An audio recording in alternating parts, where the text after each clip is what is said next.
Hey everyone, welcome back to Kron's Carpenter Shop. So in this video I want to do a 1-year update on the sliding table on my Sawstop.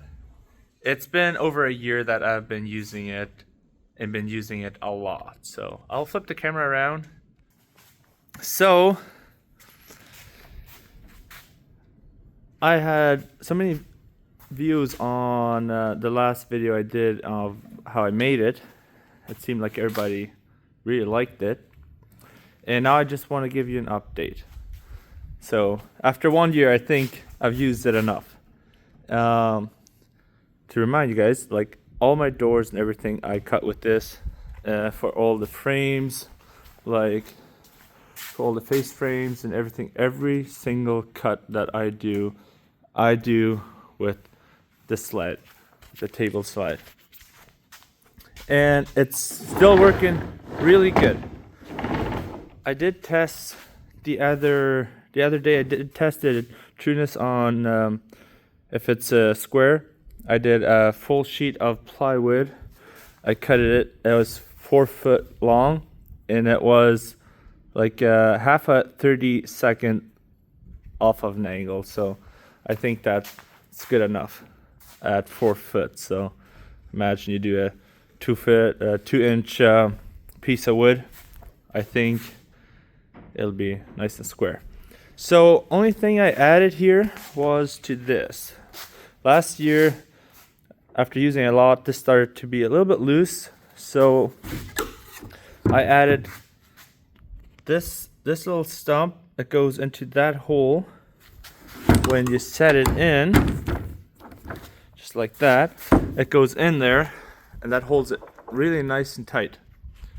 Can only imagine with this holding on here, and that being into the slide itself, that makes it, even if I pull it here, it makes it like sturdy. Like there's no movement in that.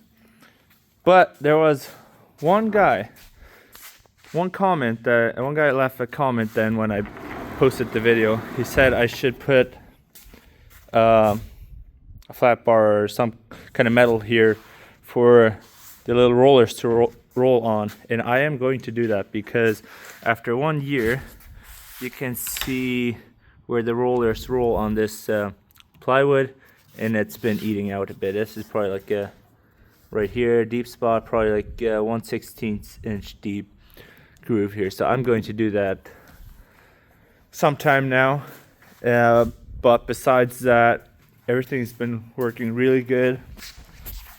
These linear guy rails have been doing really good. Like I would definitely recommend these. Last time people were asking about these.